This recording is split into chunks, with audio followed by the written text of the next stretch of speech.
The Northern Territory has some of the highest rates of crime and violence in the country. Solving these crimes, whether they're murder cases or break-and-enters, often involves the use of forensic science.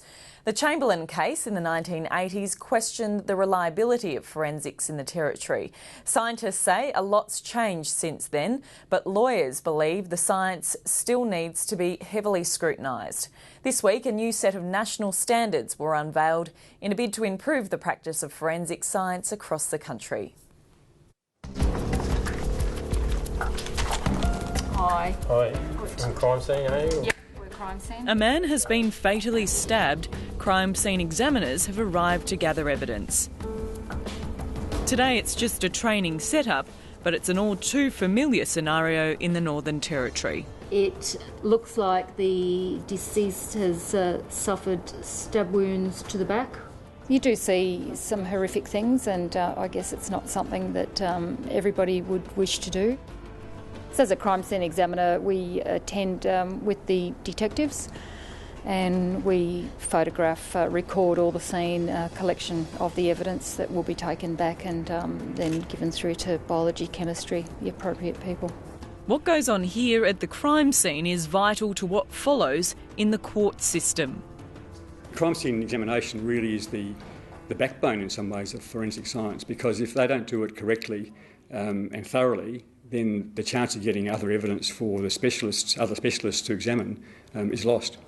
So we've got to do it right first time round. Ellen Pocock is from forensics and is at the scene collecting fingerprints.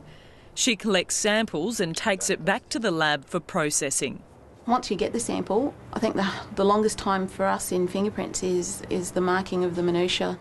The computer doesn't actually do the searching for you. You've got to mark out all the points of reference for it to search against, and then it can return up to 100 candidates, and then you've got to go through all of those and work out if there's anything there worth looking at.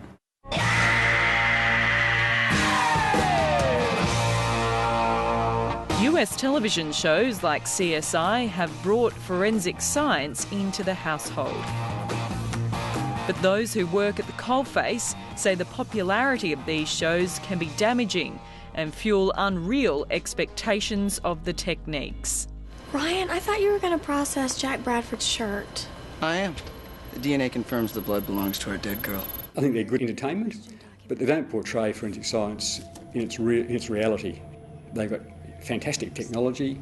The fundamentals might be close to the mark, but the way it's portrayed is way beyond what the reality is. In the 1980s, the Chamberlain case put the spotlight on forensic science in the Territory. Forensic evidence falsely indicating fetal blood in the Chamberlain's car played a part in Lindy Chamberlain's wrongful murder conviction.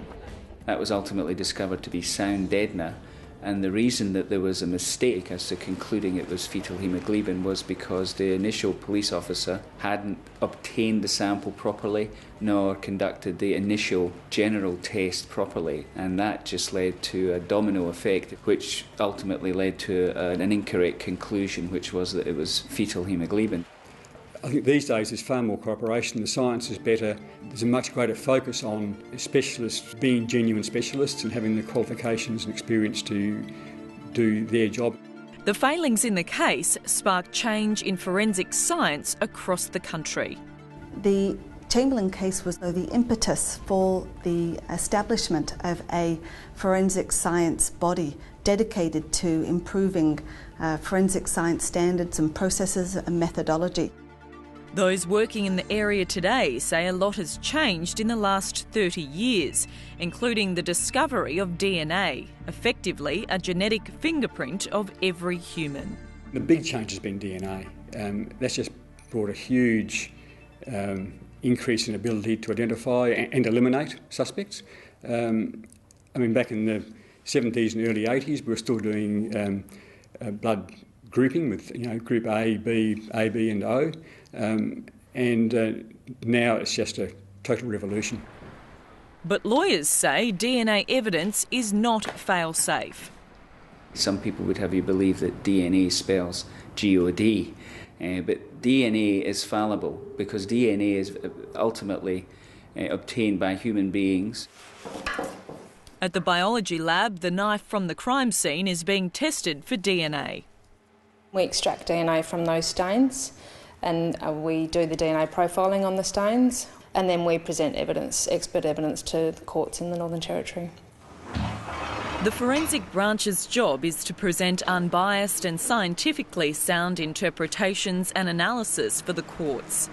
Lawyer Johnny Lawrence believes it would be better housed with health rather than police. I think ideally the whole forensic unit should be independent completely from the police. It could perhaps sit more appropriately under the Department of Health or the Department of Justice. And I'm not saying that the scientists are not being scientific, but there is a tendency for the rudder to be controlled by the investigating police, and this isn't an ideal look. There can be benefits to both sides. Neither one is better than the other per se. Being in health, there's a separation and you could have perceived independence. But being within the police means that there is a strong communication. It's well supported. The head of Territory Forensics is confident the current system works. My view is that providing you have the right people, the right training, the right systems in place to ensure objectivity in what they're doing, it really doesn't matter who you work for. This week there's been progress to standardise forensic science across the country. The National Forensic Science Institute, the body set up to help improve forensic sciences, has just unveiled a set of national standards to cover the collection, analysis and interpretation of evidence. This is important because it'll set a bar with which we can be confident in the results and provide confidence to the community. At the Darwin Laboratory, today's setup has been completed. The evidence has been collected, fingerprints processed, DNA analysed. It's a long process, but those who work in the area say it's vital to take the time to get it right. It takes an awful lot of effort for us to investigate each and every item that is collected that will be able to prove something for the courts. I love the science of it, and it's very interesting. You've always got different cases and there's always different things that need examining in different cases that you're presenting to court. I guess the downside of it is there's so many of those cases.